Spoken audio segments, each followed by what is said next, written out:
Good morning, good afternoon, good evening around the world. My name is Doug Brunke. I'm the founder and CEO of Global Chamber, and I'm very pleased that we're going to be talking today about an important topic of landing in a foreign country. And today's foreign country is the United States. It's America made easy. And we have experts assembled to help you with your landing, to make it less risky, to be more successful. And today in particular, we're going to be talking about the third phase of a very logical process that's been laid out by Newable-Avitus. And that is, now that you've gotten a lot of the things that you need, like getting your company set up, and you've got distribution set up, and you've got validation of whatever your model is, how do you now take it to the next level? Now, what's kind of cool about this is that we are talking about America and what makes landing in America easy, but these are principles that are good for any country that you land in, basically. This type of thoughtful process. Too many companies take it piecemeal or jump to conclusions and skip a different step, and you don't want to do that. And you definitely don't want to do that when you're landing in the United States. And so I'm very pleased to introduce our moderator and our organizer and the woman with all the charm today for this event, who's going to lead us to this conversation with the experts, and that's Morgan Pierstorff. She's the Business Development and Sales Director at Newable Limited, and a great partner with the Avitus Group. And so, Morgan, thanks so much for taking us through these three phases. We're looking forward to today's. Excellent. Thanks for the very warm welcome, Doug. Appreciate that. We're very excited to have been able to partner with the Global Chamber to deliver this three-part webinar series. I hope those that are listening have participated in one of our other two sessions that we've already had, where we've really taken an in-depth look about how to prepare for U.S. expansion. So today's slides and presentations will really kind of draw this conversation to a close. But over the course of the series, we have shared with you valuable information and tools from market experts that are back today, all to really help you, again, land and expand to your U.S. operations or streamline your business activity in the U.S. Of course, America is a very complex market, and that's for many reasons that we've already talked about in the previous sessions and that we're going to continue to dive into today. But there are ways to approach the market that make it much easier in terms of the experience for investors, and are going to allow you to really mitigate risk. And this is the goal of America Made Easy, which is brought to you by Newable-Avitus. And I'll just advance here to the next couple of slides. Again, we're really wanting to help through our joint venture to connect you with local expertise and support you across your investment journey. So just taking a little bit more of a look at who we are, where we're at. Ultimately, we are focused on supporting small and medium-sized enterprises. That's our sweet spot. We have a hub in the Eastern Hemisphere that operates out of London in the United Kingdom. That's where I'm joining from today. And here we're really focusing on helping SMEs with the tools they need to scale globally, whether it be from a finance perspective, workspaces, or advice. We also have, though, a hub on the other side of the world, through our partner Avitus, and they're really bringing together out of their headquarters in Denver, Colorado, and several other locations, a team of over 400 professionals that can help you minimize overhead, scale quickly with a variety of back office resources that we're going to talk a little bit more about today. But we also have a tremendous amount of partners, which are essential to helping provide our clients a real holistic level of support throughout the investment journey that you're going to experience. So today we're going to be hearing from those partners again as we move from phase one to which we really saw, again, market assessment, phase two, validation, and now on to the topics. They're going to be important as you look towards a full expansion, particularly as you want to maintain some partnerships successfully, really promote and protect your business interests, and also establish a lean but effective presence as you execute this full expansion into the US. So as was mentioned, I will be your host for today's webinar. See the agenda that I've laid out today and that we'll be flowing through. We encourage you to ask questions. So please use the chat function to send through across the presentations today any questions that you have. We're then going to pick those up in the Q&A portion of this as well. So please keep that in mind. We will also be sending out these slides after the event, so you'll have all that information handy. So without further ado, I would like to turn to Steve Lanier, who is going to be introducing the topics for today, or kicking us off, if you will. As you've heard in our last presentation from Steve, the importance of partnerships, how you can leverage them. Today he's going to take a little bit deeper dive into that and talking about market channels as well. Steve's been helping SMEs globally for over 20 years to really help them hone their marketing strategies and to help them export to the US. So without further ado, I'll turn it over to you, Steve. Great. Thanks, Morgan. Appreciate it. And thanks again. Great to be part of the third installment of the event. Thanks again to Doug and Global Chamber for pulling this all together. Today, we can go to the next slide there, Morgan. We're going to be talking more about channels to market. And if you've been in the last two presentations, we talked a little bit about preparation in terms of some of the research and questions to ask. Then we talked about preparing in terms of developing your story and how to develop your pitch, how to do some of the marketing plan that would be needed. And so now if you've gone through those stages and those steps, now you're at a point where you're ready to go. You're actually ready to meet potential partners. You're ready to meet clients. And we're going to talk a little bit more about that today. Again, just a quick overview. Again, if you haven't been in the other two sessions, our company, as Morgan said, we've been around over 20 years. I still enjoy it. When I get up in the morning, it's like a puzzle that you have to put together, and I really enjoy that. And that's what we're about. We help small and mid-sized companies develop an effective strategy in the US and find the right partners to work with to really start selling and become active. That's really where we focus on. So we can go to the next slide if you would. When we work with our clients, we really have conversations around four main channel options. And we say there's never, this is sort of the channel that has to be used, or this is the right strategy. Every channel has sort of positive and negative aspects. And every channel has some strengths and weaknesses. They're oftentimes better used in certain instances. So today, we're not going to go through in a very deep level. We don't have time. Again, I'm always happy to talk with someone more in detail in a one-on-one conversation if of interest. But I'll go through and talk a little bit about each of the four channels and how we use them and when to use them. So we can kind of go to the next slide there. The first channel we look at is, we say, going direct.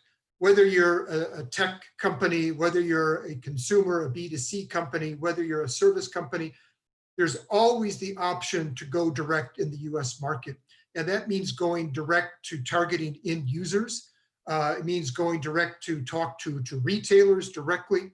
And that's always something to think about. From our experience, this is one of the most difficult channels to take. It's the most time consuming, the most difficult.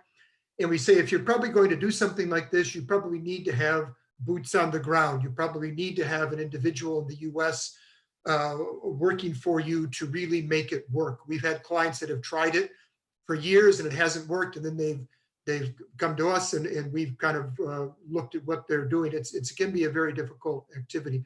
But in certain cases, it's the best and maybe the only way. If there are no distributors that exist, for example, or if there are very few end users, it's possible to go direct. So in certain cases, or there might be some key accounts that you want to focus on. And in that case, going direct could be of interest and be a good strategy. We briefly, I'll give a case study. If you've been in the other sessions, you know I like case studies as the marketing guy. We worked with a satellite control board producer a few years ago, and there are only about 5 or 6 satellite producers in the US. And so they were really focused on direct. And so we did some direct activities for them. And we organized some meetings with some of these large guys, but they were sort of quasi-defense contractors. It's a very closed market. And even though they got the meeting, they realized that to really get in, it's going to take time to be trusted. And even though they got the meeting, they got in, they presented, they realized, okay, we need something more than just going direct. So again, it depends on the industry sector, if it's a closed sector, and sometimes you come at a client from multiple channels, not just from one channel. But again, there's a place for this. There's a place for going direct and something to think about, something to consider, something to evaluate. Let's go to the next channel, if we will. Then we have sort of digital marketing. And digital marketing, of course, is something that now, especially with COVID, is becoming very interesting. Everyone is sort of pivoting to more digital. Although we say don't pivot to digital to kind of save you, continue to develop a systematic plan. And Kevin talked about some of this if you've been in some of the past sessions about digital. From our experience, we think it is important, especially everyone can benefit, but especially if you're a B2C company, if you're targeting consumers, it's important to have some kind of digital plan in place. If you're a tech or innovation company, important to have some kind of digital plan in place. And this is something that can be, you can spend a lot of time and a lot of money, or you can spend a little time, which is nice about digital. But we're seeing that sometimes now expectations are increasing dramatically because of COVID in terms of what digital can deliver. And it doesn't always do that. But again, something to take a look at, something to consider, but look at it systematically. Just don't jump in and think this is going to be something that can really save you overnight. But from our experience, again, something to take a serious look at, especially for B2C and tech and innovation companies. We'll go to the next channel. Now this brings us to multipliers. Multipliers is one of my favorite channels because it's often overlooked. We had a question yesterday about service versus products, and we talked about service companies needing more credibility, and it's important to have more being trusted as a service provider, and that's important. How do you do that? And so I'm answering part of that question here with this. Multipliers, which include industry associations, industry experts, industry influencers, anyone that can open the door to potential clients. These are it can be a wide variety: business clubs, tech councils, business organizations, executive clubs, chambers of commerce like the Global Chamber. These are all types of multipliers, and they can open the door to potential clients.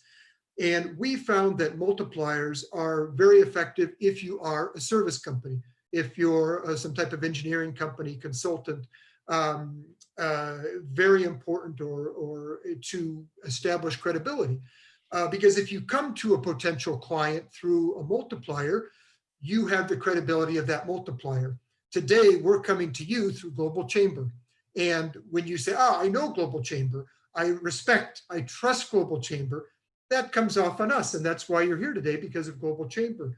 And multipliers give that same sort of trust level when you're looking at the US market. If you can develop activities with a multiplier, they can open the door to a number of potential clients, and they can give you trust and credibility, which you need when you're looking at a new market. So again, multipliers like digital marketing can be for everyone, but we found them especially important if you're a service company, if you have a very innovative product like a medical device or biotech where you have something innovative, again, that needs to develop credibility. You don't want to come in with a new medical device. You have to show that it's trustworthy. You do that through a multiplier. Again, tech innovation can also benefit very well from multipliers as well. So this is something to think about. It's another channel to consider, not for everyone, but can be very effective and very important. So we'll go to the next channel. And the final channel is sort of the classic channel. And I don't have time to go into all the different kind of traditional partnerships. Again, happy to talk one-on-one about that. But the other area to look at is sort of traditional partnerships, which would include working with importers, working with distributors or resellers. If you're a tech company or a software company, for example, you can work with a VAR, you can work with a reseller, agents, manufacturers, reps, complementary manufacturers, all can be possible partners for you to work with.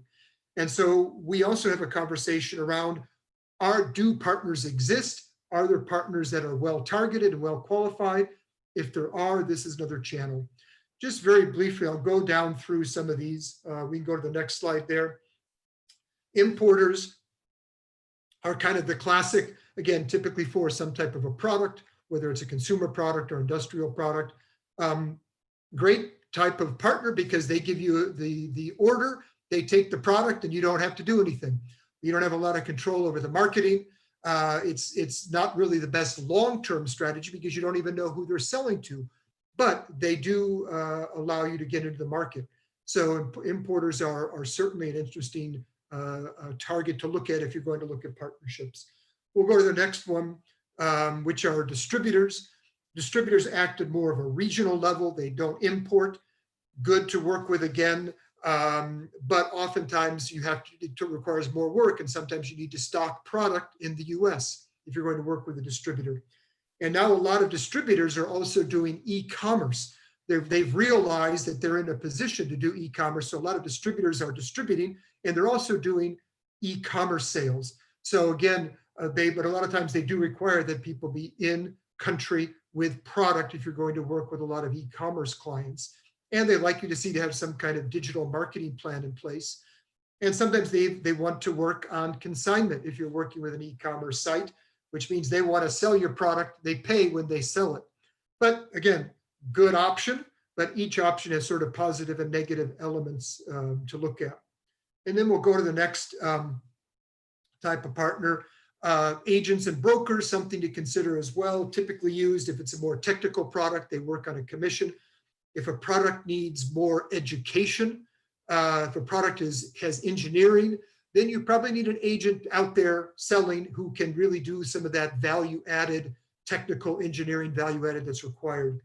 Food products as well use a lot of agents or what they call food brokers, very important in the food marketing chain in the US. And I can talk more about that if somebody would like to talk more about food brokers. And again, sometimes you work with both. You can work with a distributor here, you can work with a broker here, and they're both coming at the client, because brokers, they don't warehouse, they don't import, they just sell. So you have a distributor that might be doing the logistics and a broker that's doing the selling. That's a good combination. So again, it's like a puzzle that you have to put together.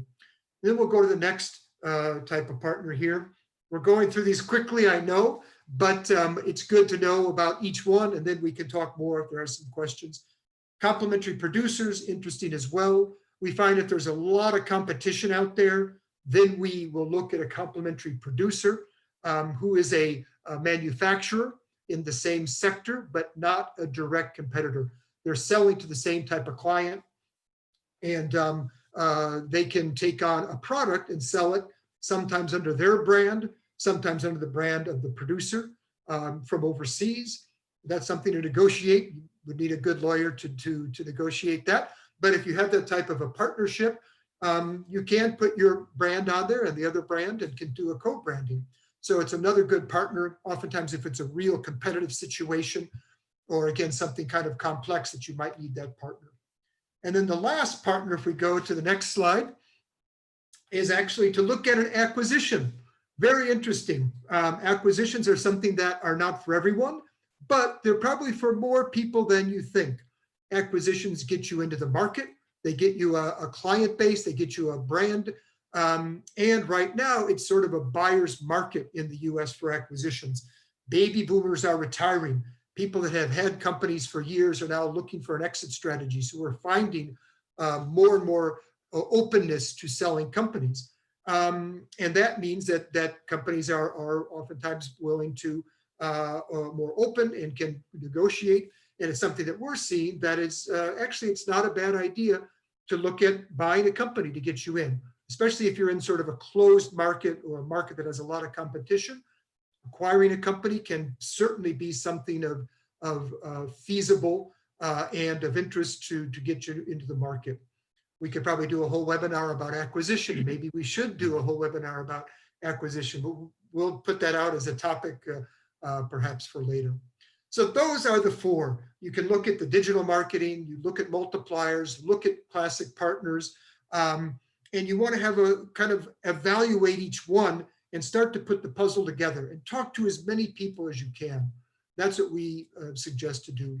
go to trade shows, use companies like ours, use government organizations. You want to talk to as many people as possible to try to find that right partner.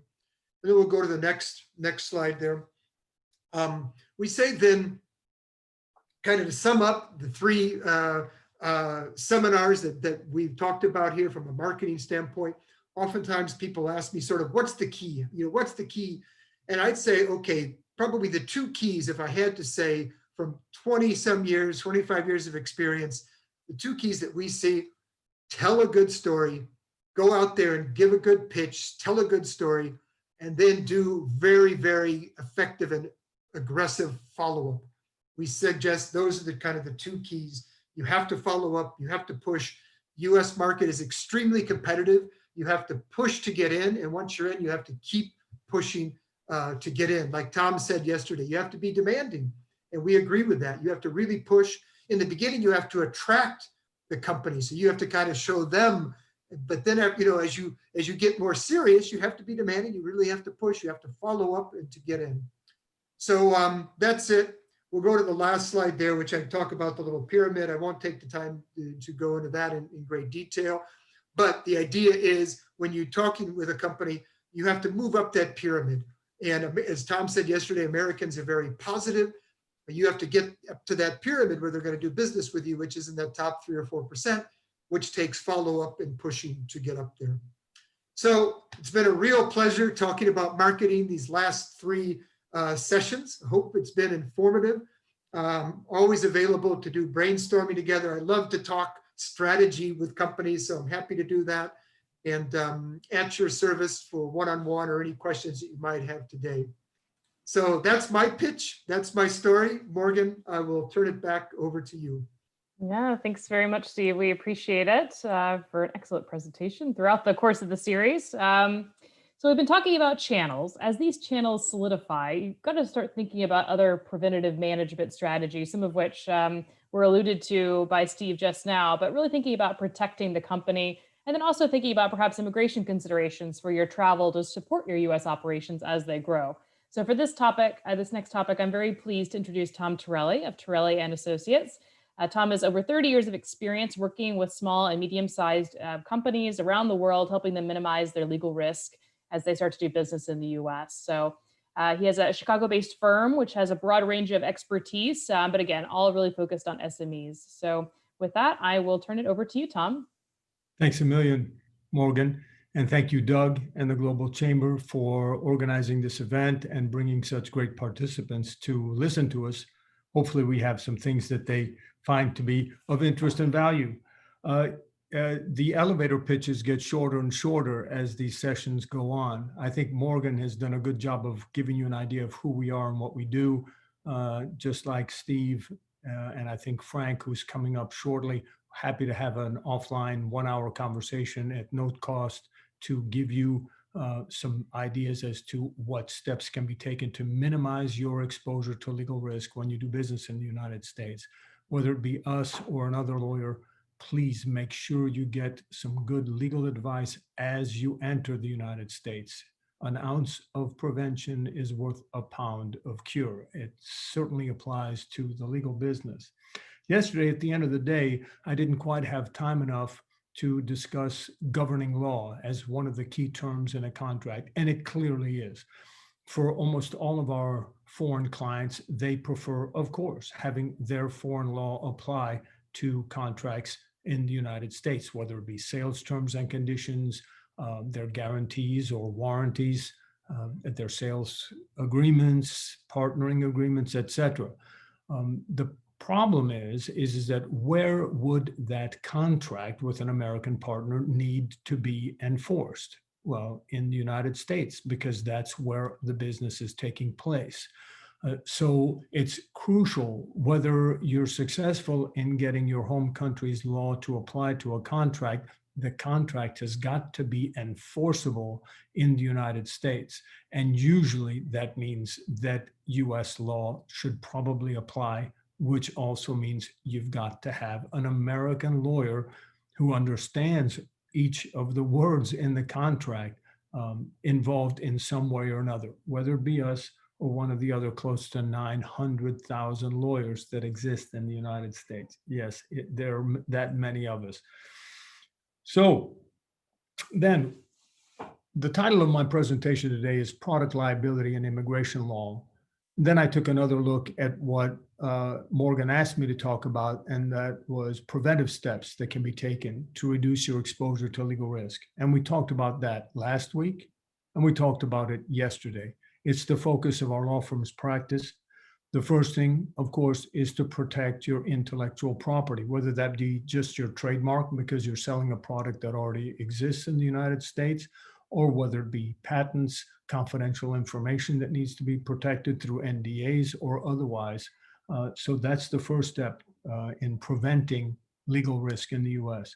Second one that I stressed yesterday is take responsibility for preparing the first and each successive draft of your contracts with your American partners.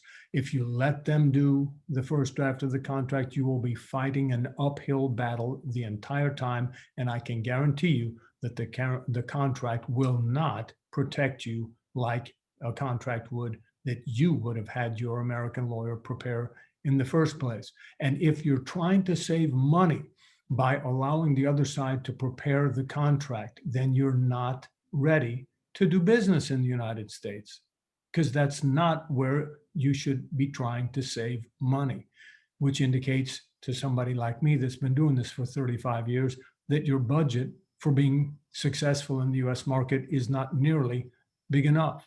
As I mentioned, I think yesterday, we charged $3,000 to prepare a first draft of an agency or a distribution agreement. If that's a lot of money to you, I don't think you're ready, but happy to talk to you about it nonetheless. So Frank mentioned yesterday that it's important to be American, and I don't think any of us would argue with that. We're all of us speakers very, very firm that Americans prefer doing business with other Americans.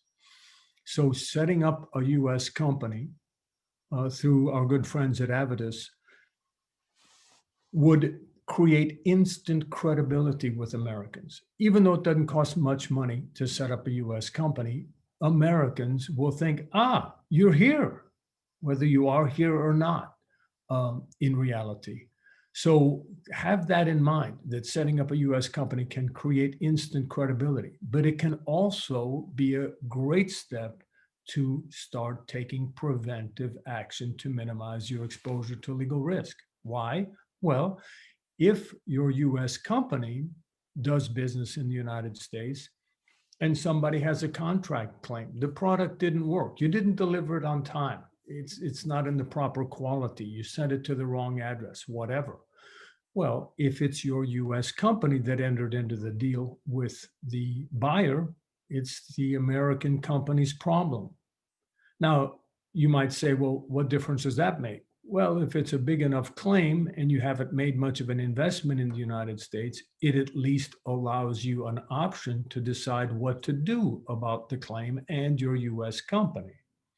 So we view setting up a US company as part of the process of trying to, excuse my French, ring fence the liability risk in the United States. Now, I'll be the first one to tell you that there's no way that you can ever be 100% protected from liability risk or any legal risk simply by setting up a US company, because you probably created the product, produced the product, or had it produced by a third party, and then you shipped it to the United States. So, there's no way to hide behind a US company. However, if your US company is doing business in the US, you have the preliminary shield, at least a first line of defense in the event, and especially contract claims. Most disputes relate to contracts, not product liability. Product liability arises when somebody gets hurt by your product,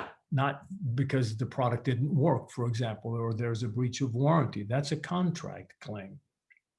So why is product liability a problem in the United States? And it is a problem, although it has gone down successfully over the years. It's curious. Some companies from particular countries are especially worried about product liability in the US because they've heard so many stories about the McDonald's coffee spill case, or the poodle that was dried off in the microwave and apparently exploded.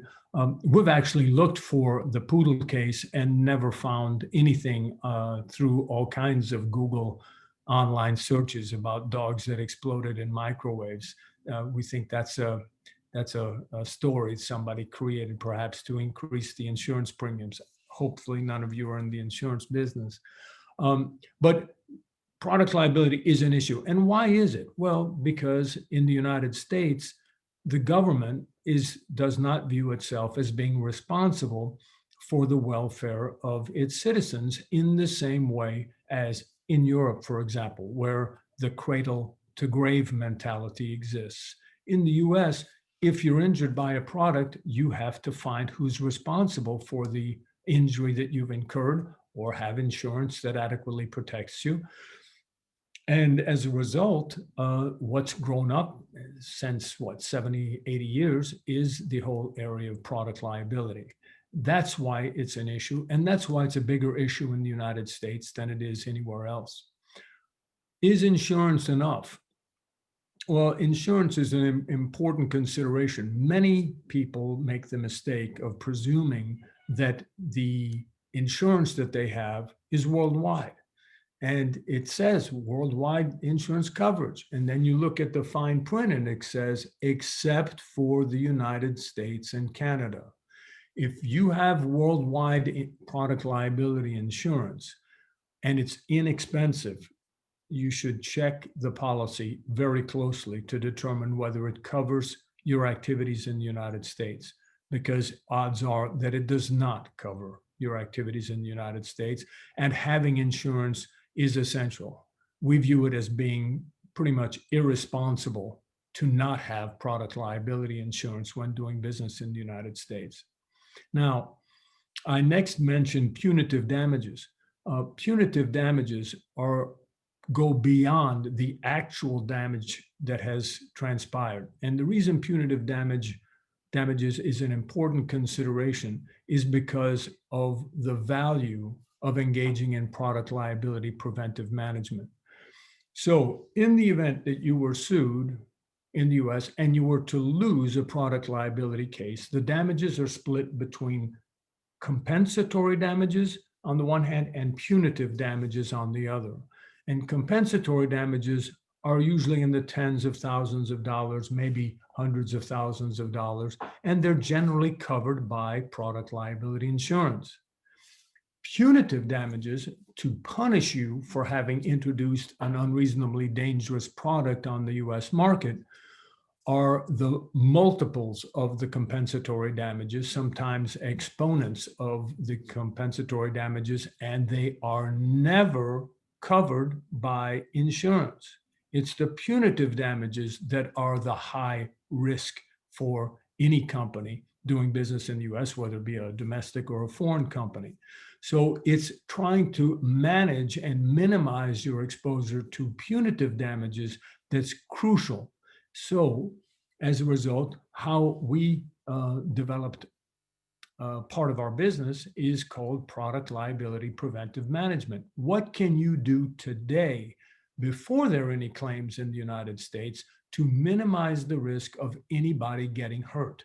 And that's generally, from a legal standpoint, is having someone like us that's developed this specialty over the years go through any media relating to your product or service. And again, this relates to not just products, but also to services. I mean, if you're in somehow in safety consulting, how to minimize the risk of something happening, you have exposure to professional liability, of course, as well.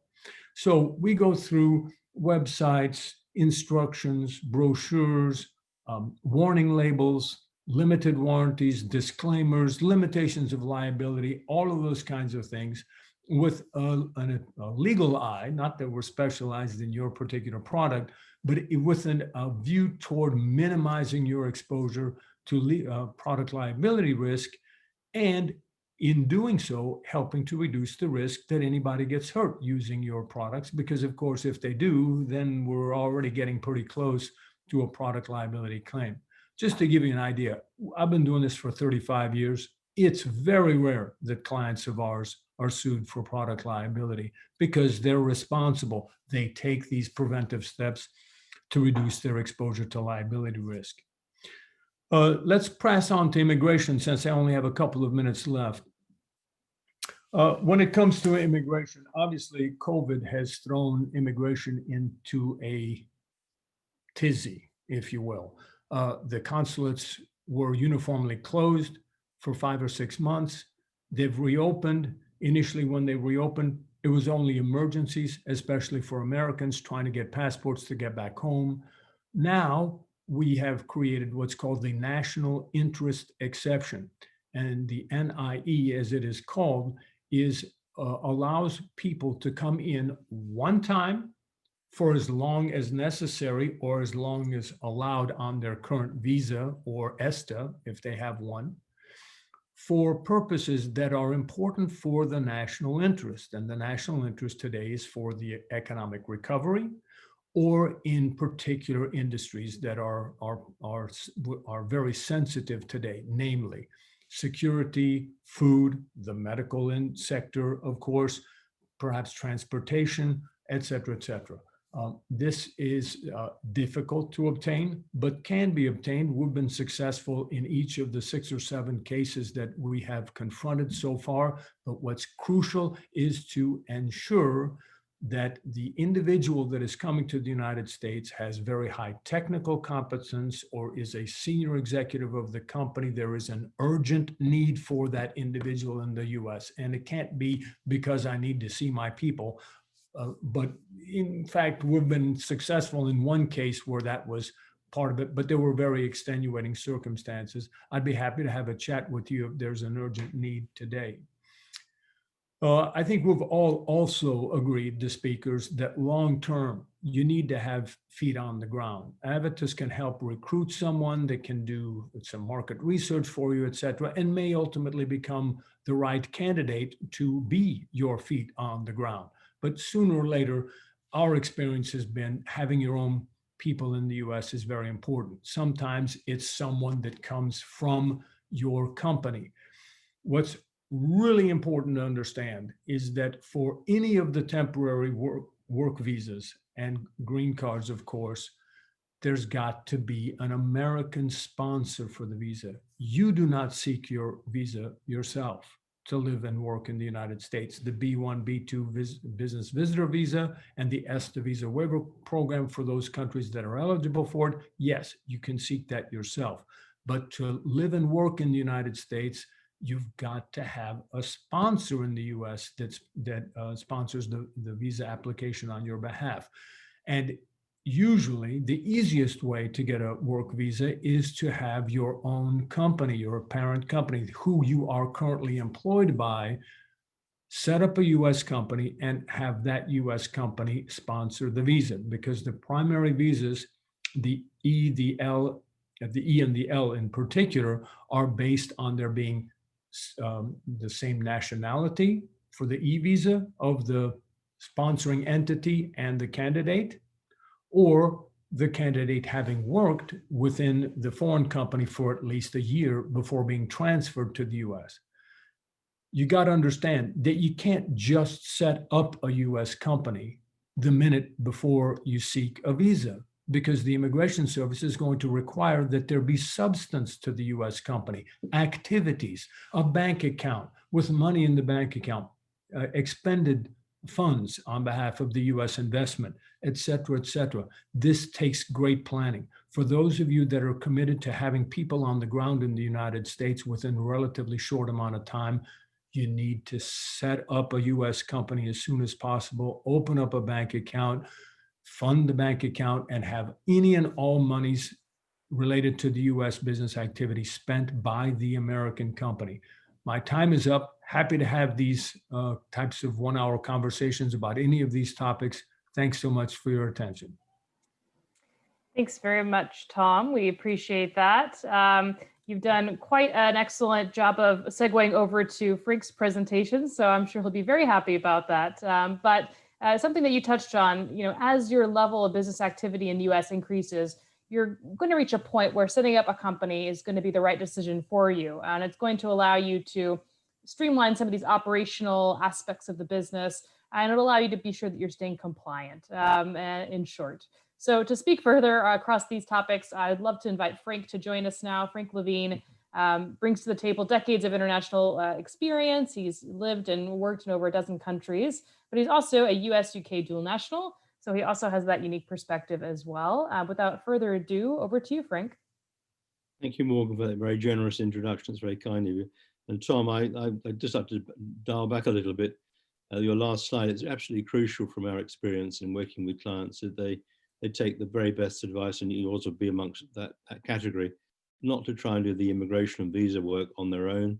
Sometimes it's tempting to try and approach it that way because you're saving a dollar, but you get into quite a pickle quite readily, and it's quite difficult then to unscramble it. So I think what you said made so much sense, if I may say so, particularly for those who are looking at it for the first time. They should listen to your words very carefully and take note.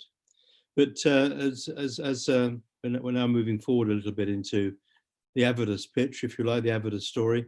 What we have to offer, we are a rather unique company. We're based out west, as Morgan mentioned, and we've been in business for over 20 years. Initially, it was a business that was set up to support US domestic companies, but has transitioned over the last 6, 8, 9 years now to working with more and more international companies, helping them have a soft landing in the United States. We offer a suite of services. We're all joined up, which creates, if you like, a number of advantages for companies rather than having to go to multiple providers in terms of advice. That we can give them advice across a number of different disciplines and functions, to give them a point of view which is consistent and coherent, and not necessarily duplicative or confusing. So we like to think we have a turnkey approach, although we do always look to customize the counsel, but it's very much, we have a range of services, a suite of services under this, if you like, one-stop shop approach. We have a very large team, close to 400 folks around the United States, and they are very, very capable in a variety of functions: finance, tax, accounting, HR, not only the back office functions, but increasingly we're building interesting competencies and strong competencies at the front of the house in market research, branding, and marketing. We will always ensure you're compliant, and we're able to take away the administrative burden as you enter the States, so you can focus on driving revenue and transfer any liabilities or headaches, if you like, the hassle, the non-core functions to us. That's one of our key mantras. And the bottom line, all this is said and done, why does this come together in an intelligent fashion? Well, we believe it lowers your risk. You have an easy in and out terms in terms of when you're working with us. If you don't like what you see in the States isn't working out for you, you can always move out of the States. But we like to think if you go forward, absolutely we lower the risk of the entry not being successful, and build your platform which is positioned for success in the long haul by stringing together a variety of services that not necessarily your core functions, but are certainly ours, allow you to focus on driving revenue. If you go to the next slide, please.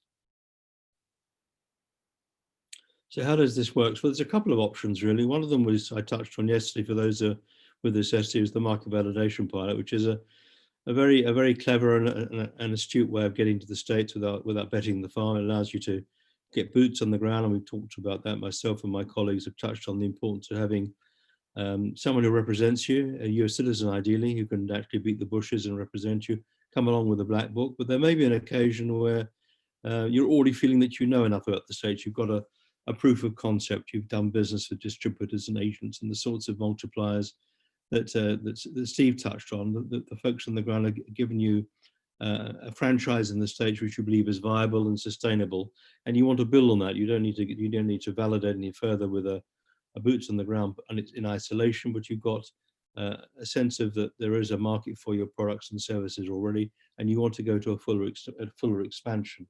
So the next slide, please.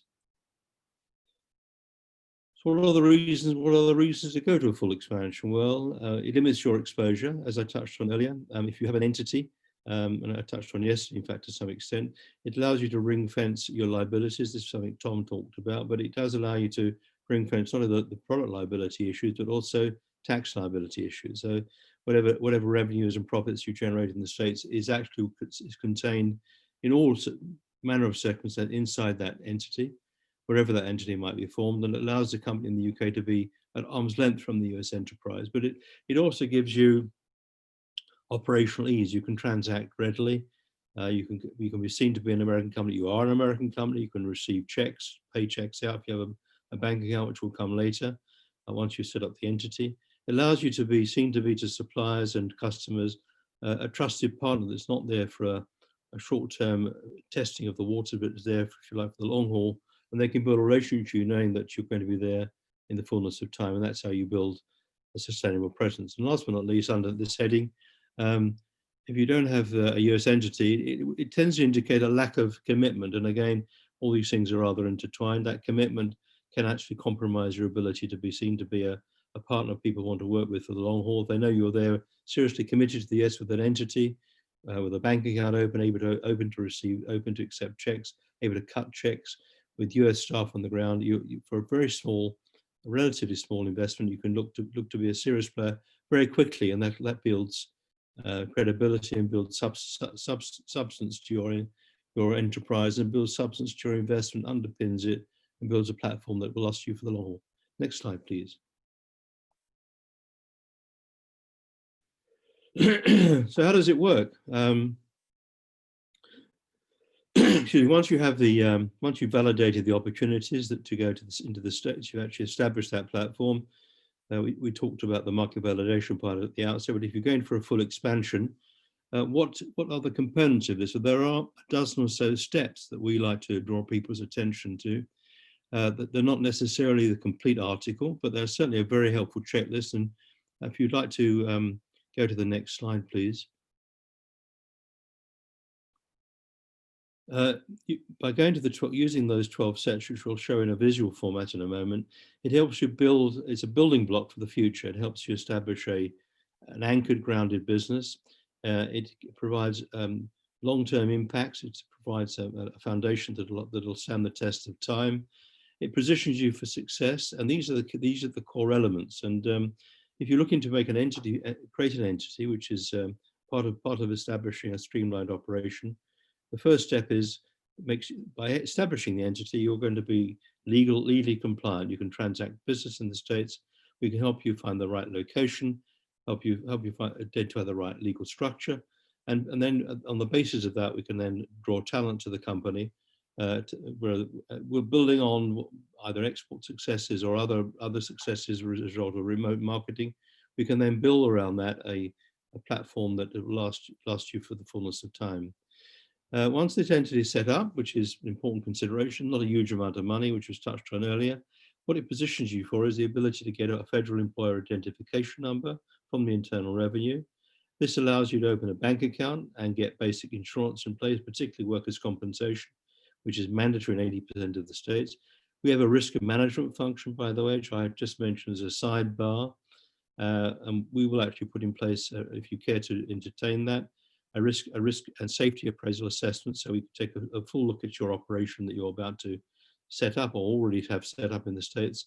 So you're going to get the very best premiums in terms of workers' comp, which, as I mentioned, is in 80% of the cases a mandatory requirement.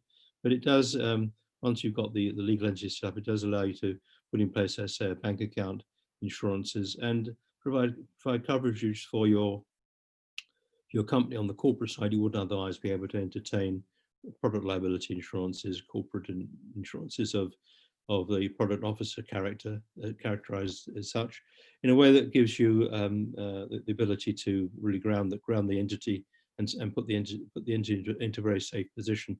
Last but not least is the accounting function. By having the entity set up, we can then have an intelligent conversation about setting up your US accounts, if you care to have us take care of those, which again we can provide that as a joined up service. It also provides us with the opportunity to give you a tax as well, tax advice, and all this is joined up in a seamless fashion. So we can take care of your tax returns on an annual basis and the filings that are required quarterly and half yearly and annually for your corporate entity.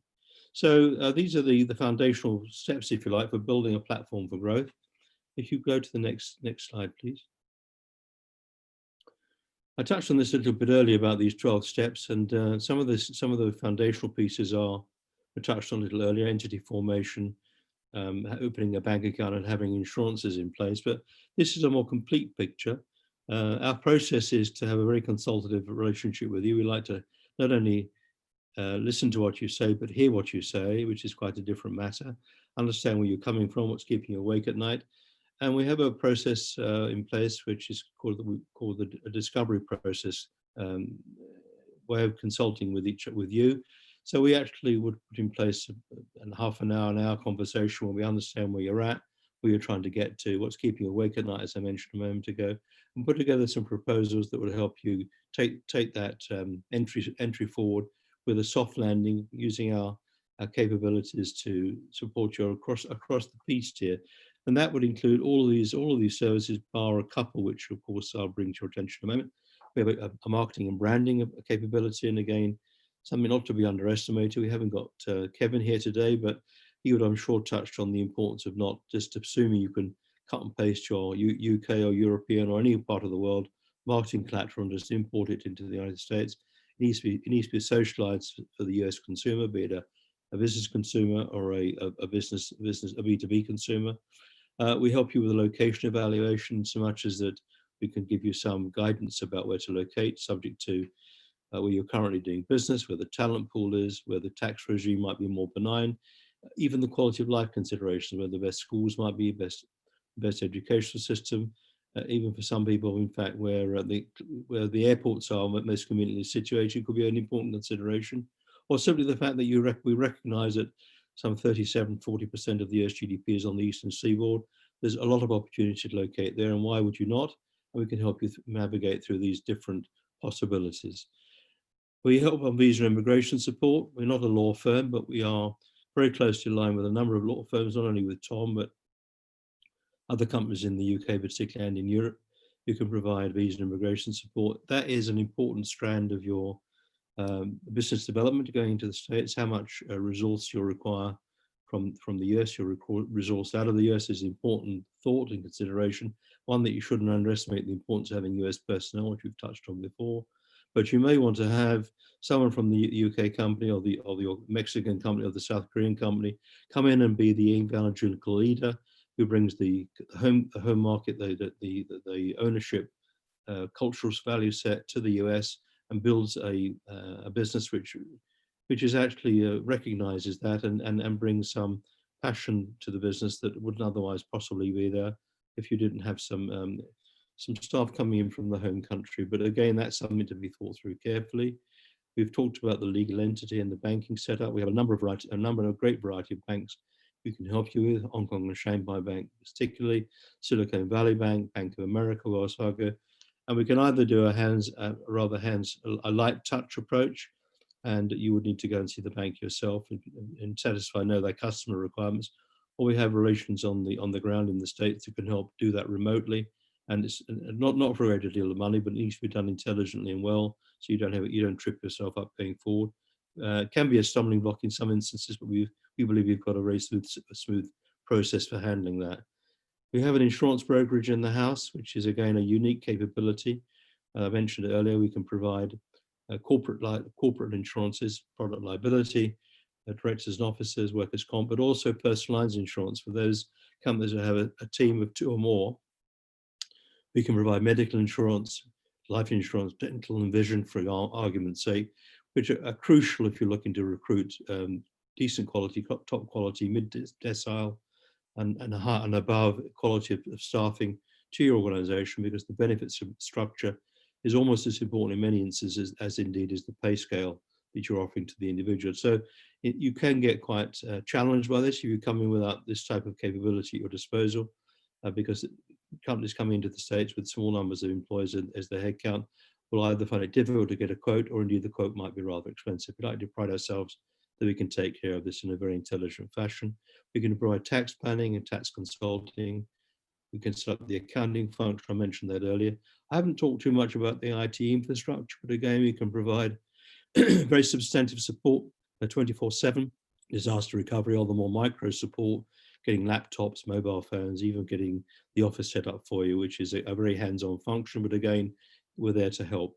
Recruiting US employees, we have an extraordinarily strong team here. A small team, but very, very capable, a dozen or so, maybe 16, I think the last count, that has reach into all sorts of verticals. We're state agnostic and industry agnostic. We have a great success record, a huge amount of experience across many, many industries. And again, we can provide support that you might care to leave there. That could take the shape as a co-employment relationship, which is another way of actually sharing the liability with us. We'd have the employee on our payroll for you, and we'll take care of some of the compliance and HR issues. Next slide, please. I see I'm running a bit short of time. I'm talking too much. Sorry about that. Yeah, the next slide, if you'd be very kind. Here we have the full services, how we scale up. You're jumping a little bit ahead, just very quickly.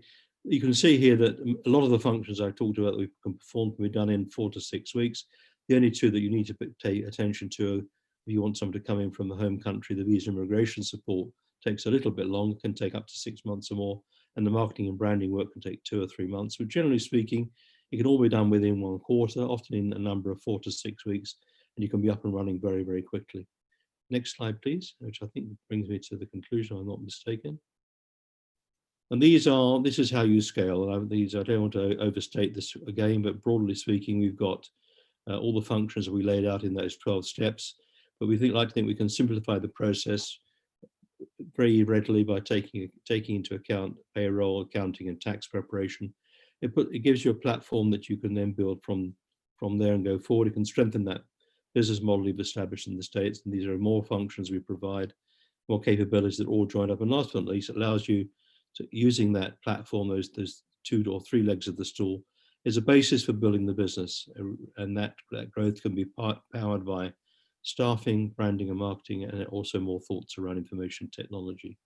So again, I'd be delighted to take questions outside of the Q&A courses today, but certainly subsequently, be more than pleased to have a consultation, which is quite complimentary, no obligation. Pleased to learn more about your business and be helpful in any shape or form that we can. Thank you for your attention. Thank you very much, Morgan, for inviting me along as well. Thank you so much. Thank you, Frank, very much. That now takes us into our expert panel discussion, which I'll be moderating. We have had quite an active Q&A box popping up on my screen throughout the presentation. I want to be sure that we answer those questions. Some of our speakers have already answered the questions in the question boxes, so we might just quickly scroll through here and identify a few things. I think I'll start from the top and work my way down and just highlight some of these kind of Q&As that have gone back and forth. There were some initial questions about partnering and what if the partnership goes wrong. Tom had shared that that's all the more important to have a great agreement in place. I don't know if there's anything further that you want to emphasize there, Tom, with regard to that question about if a partnership goes wrong. Well, there is. Of course, I'm a lawyer. I like to talk. Usually I'm paid for it. I'm not here, so I'm short. Many people make the mistake of thinking that, hey, I don't really know the partner very well in the US. Let's start without a contract. Then we're free. Our hands are free. Well, but wait a minute. No, you have a contract. It's called an oral contract. You have your interpretation of the terms of the oral contract, and your American partner has their own interpretation of what your contract is. You don't want to leave that to chance, because arguably you're going to have your side friendly interpretation of the oral contract, and your American partner is going to have their own friendly interpretation of the contract. You know, for example, there are email exchanges. They're not contracts, but they can be part of forming a contract. Some states in the US will enforce oral contracts relating to various terms of a relationship. The duration of the relationship, however, is something that courts generally, not always, but generally stay away from. But my point here is, have something in writing. Don't presume that by not having something in writing, your hands are free. It's not true. Thanks for that, Tom. Steve, obviously you talked quite a lot about partnerships. I think perhaps some of our listeners are wondering, do I have to have the type of partner, figured out before I begin my search? Is it possible to find a partner who's going to manage the entire market for me? What would you say to those questions? Yeah, I think it's a good question. It takes time. And I think that was one of the questions as well, talking about if you're going one direction, it's not working well, can you pivot to another? And it is possible. And in some type of fashion, you're probably going to do that. It doesn't mean you might completely throw out your plan, but we say, expect to hit challenges, expect to hit difficulties. You're going to have to adapt. And it's going to take time to put that puzzle together. When I gave the example of this satellite control board company, they went in, they had conversations, they realized that wasn't going to be enough. That wasn't going to get them into the market. So they started to work with multipliers like Satellite Industry Association that could sort of open the door, give them the credibility. So sometimes you have to kind of come at it from this direction. And then over time, the puzzle starts to come together. And it's something that's just, you have to sort of develop. But the more research you can do in the beginning, the more prepared and the better chance you have to start going the right direction. And then the adaptations are smaller if you're going generally the right direction. But yeah, oftentimes we'll target importers, distributors, agents. Our client will meet with everybody, and then they kind of realize, oh, we really had a good conversation with this group. Let's start going this direction, and they move forward from there. So it takes some time. Got to do your homework. We did have another question that I wanted to pose to you, Frank, and that's kind of touching on the hiring elements that you spoke about. And there was a question about whether or not you would provide an employer of record service. Is that an option in the US? And how that kind of differs or is the same as co-employment was the question. Well, I'll just dial back a little. It rather intrigued me about the partnering. I mean, it's and the two are connected in a way that you can't plan for everything when you actually set up a business in any part of the world. So life is full of surprises. So it's quite important to stay agile, and the contract is absolutely crucial. But you need to be able to, as Steve says, to be adaptive and agile and actually maneuver in a different fashion. So having the ability when it comes to staffing, Morgan, and everyone. The employer record option gives you that ability to be agile and flexible. The Avitus model allows you to put that individual on our payroll.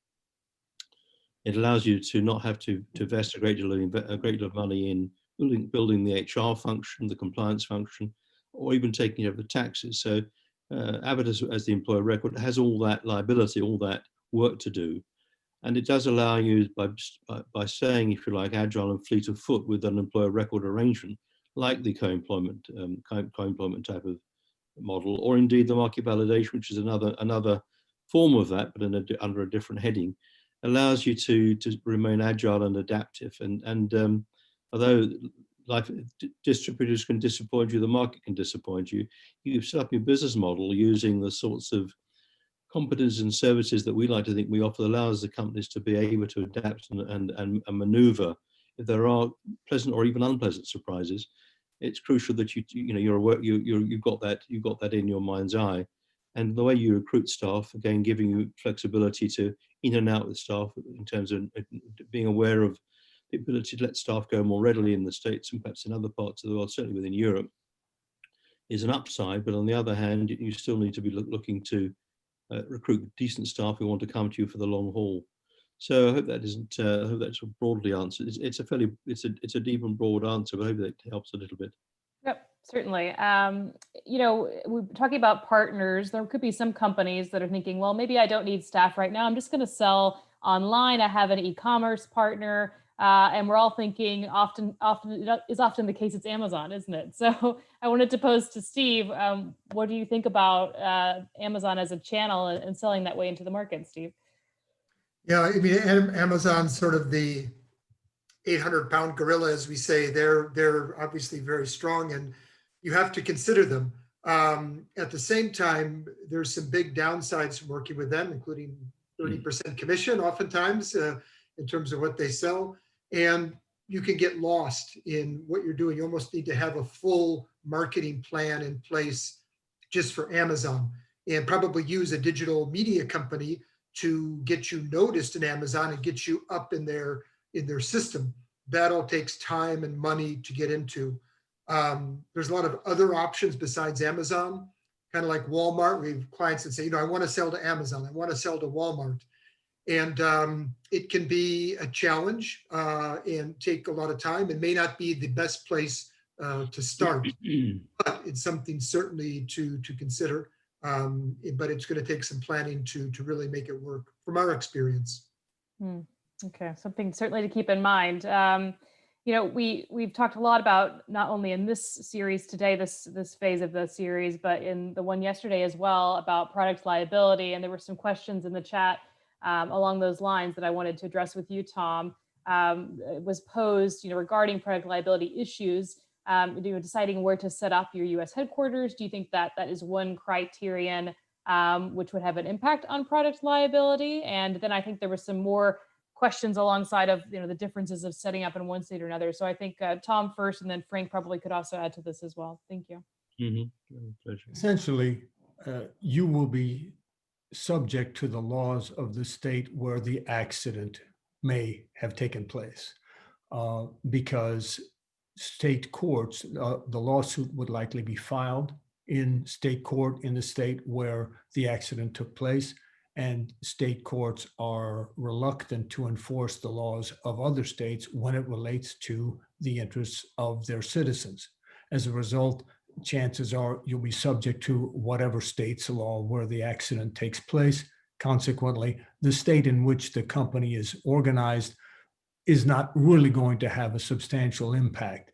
The thought frequently is, and I think it's a mistaken one, is that if we set up a company in Delaware, or don't even set up a US company, and we insist that in our sales contract or sales terms that the laws of Delaware or the laws of Liechtenstein govern the terms of the sale of our products, and all disputes have to be resolved in Liechtenstein, et cetera, et cetera. Well, in that case, the problem is that I think you're fooling yourself if you think that that's going to be enforced by a court in Alabama. Alabama courts aren't going to know where Liechtenstein is located to start with. And then second of all, they're going to enforce the laws of the state of Alabama. So setting up the company in one state or another, I don't believe is going to have a significant impact. Thanks for that, Tom. Of course, there are other considerations for why you might choose one state over another. A lot of that has to do from a tax perspective, which I know is something that Frank probably you could speak a little bit about. Yes, and I think that the tax regime in the different varying states is something to take into account. Not only the corporate level, the federal state taxes are there, but the taxes in individual states are more generous or lower than in other states. But and indeed income tax in some states is higher, or indeed non-existent, as in Florida. But I've always been an advocate that at the end of the day, the tax regime, although it's an important consideration, and indeed labor laws are another one, whether it's a will state or not on that will state in terms of the ability to let people go readily or not readily. These are two considerations, but not the most important one. When you're locating, it's really driven by where's your market coming out of? Have you established already an appetite for your product remotely over a number of years through working with an importer come exporter who's took charge of your distribution for a number of years, and you know that you're getting traction in say Georgia, for argument's sake, and so you may be tempted to think about other states where the tax regime might be more favourable, but at the end of the day, you'll be what drives the business success is where the demand is and where your customers are likely to be not only today but in the future. So location is generally should be seen at the higher level. The hierarchy of criteria is actually the consumer business demand for your product, followed by is there a talent pool there that can support your industry, Is there a supply chain there that again can support your industry and your firm? And other issues then become perhaps into play, which would be ease in getting in and out of the States. Is the region a region where your particular industry is well supported, say life sciences, and there are other centers of excellence that you can tap into and build interrelationships with suppliers and distributors. So taxes are important, but as indeed the laws that affect liability of product. But the most important consideration, I would argue, is looking at where's the business coming from, what's the long-term potential from locating in location A rather than B. It's really about where that long-term potential is, not necessarily where the tail wags the dog around the taxes. Important as they are, they're only part of the mix of things you need to work through to make a good decision about where to locate. Mm-hmm. I He's concur. nodding his head there, but I concur totally with what Frank has said. Where you want to set up your business is close to your customers. It's not that complicated. Thanks for that that add-on there, and maybe just to close us out in terms of the Q&A, Tom, I wanted to, visas and immigration is such a huge topic. Everyone's always asking a ton of questions. One of which is, do I really need a lawyer to seek a visa, and what are the steps, to get started? Could you just leave us with some thoughts on that? Sure. We have an hour or so left.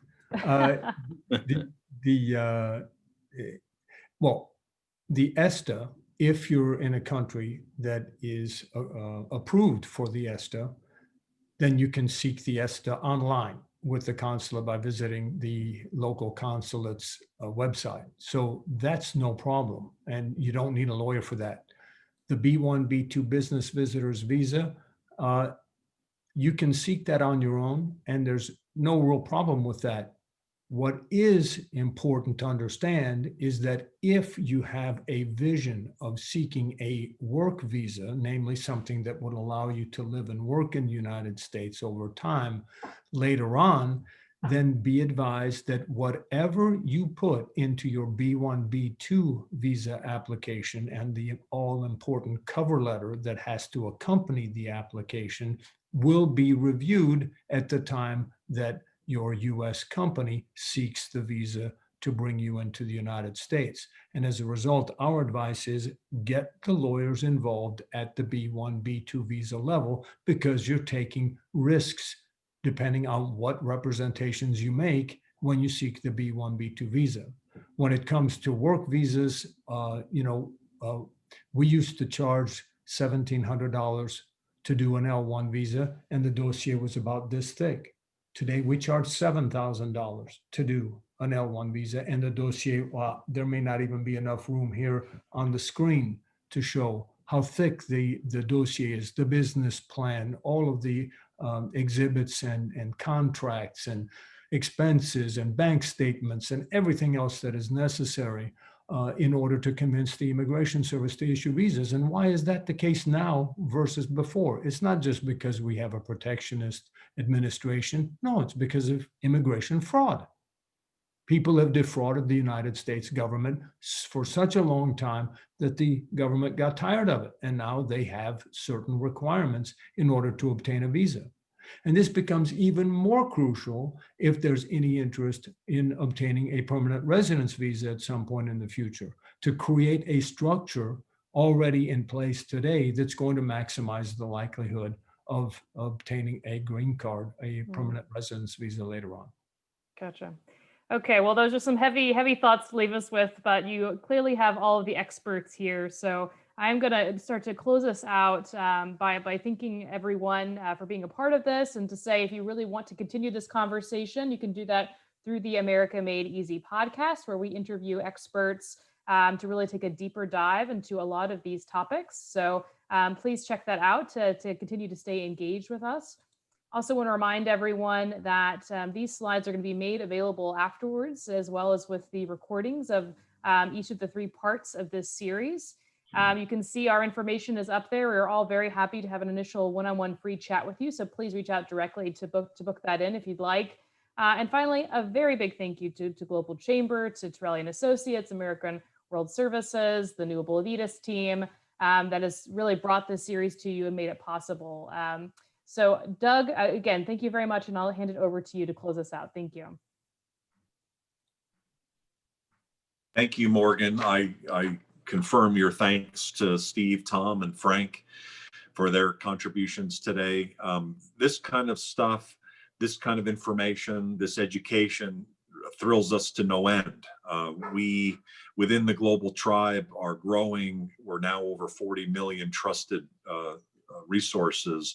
And when people are this capable and knowledgeable and systematic and experienced, it really reduces the level of risk as you land in a country. And so you've got a great team of people here to be able to help you on all of these topics. And so very pleased that this information is available. As Morgan mentioned, they have resources on their side as well, and we're going to be pointing to that in our blog post. It's actually already up on the Global Chamber website, which will have all 3 programs, videos, contact information, and then access to the resources that Morgan mentioned, including the podcast. So Morgan, thank you in particular for really just a professional series of conversations that were right on target, both content and timing, and great speakers each time. One thing that I wanted to mention is that one thing that we do here at Global Chamber to keep it a trusted network is we do vetting of our members. And what that means is, you know, before they join, we ask them questions, we get a sense of who they are. And then even as their members, we're kind of gauging how is it going, what kind of interactions are they having, is it positive, are there ethical issues and things like that. And so I just wanted to mention that because all of the folks here are members and all of them have been vetted, you know, in a variety of different ways. And so they're folks that you can trust, and definitely any member of Global Chamber is that way. If you run into any issues, and I can count them on my one hand in terms of issues that we've had over the years, we do investigate them and we learn more just to make sure that you as a company that's growing have a team of people, have all the resources you need, and have less to worry about relative to the honesty, integrity, and the capabilities of folks that you meet. And I can attest to all of them here on a positive note. In terms of going forward, Global Chamber primarily is involved with warm introductions, and we make warm introductions to people that we know and trust. And so again, you know, it comes back to, you know, is this somebody, are these people that we know and trust, and we make those warm introductions going forward. So if you're not in the Global Tribe yet, think about applying. You know, let us know that you're interested, that you're capable, and have all those other characteristics, and we're happy to review your particular case and see whether you are a suitable member for Global Chamber. In addition, we do events, and this is an example of the educational type of work that we do. We also do connecting events. We do a lot of connecting events because we want the Global Tribe to be productive and effective and know the people that will get them to the next level. And so as an example, today we have 3 more events. In less than an hour, we have our Global Chamber Miami group getting together, members only. Then we have, actually, there's one non-member from one of our chapters who wants to attend, so we let him in. And then we have in about an hour, we have our Tel Aviv chapter talking with a variety of members about their businesses. And then in about 5.5 hours, we have our Global Chamber Denver chapter talking about the international state of the metro in Denver. So these are opportunities if you're looking to enter a market like, let's say, Denver, to be able to immediately get connected to members there, to experts there, and a variety of people there, again, that are trustable and people that we can verify are solid characters, if you will, which is so essential in all of our efforts to grow globally. So thank you for attending today. Thank you for your participation. Thank you for thinking globally. And I leave you with, you know, our tagline, be global and unstoppable. And we're here to support that. Thanks, everybody. Take care and have a great day. Thank you. Thank Right. you. Thanks, Thanks. Tom. Thanks, Steve. Thanks, Morgan. Thanks, Frank. You're very welcome, Doug. Appreciate it. Thanks.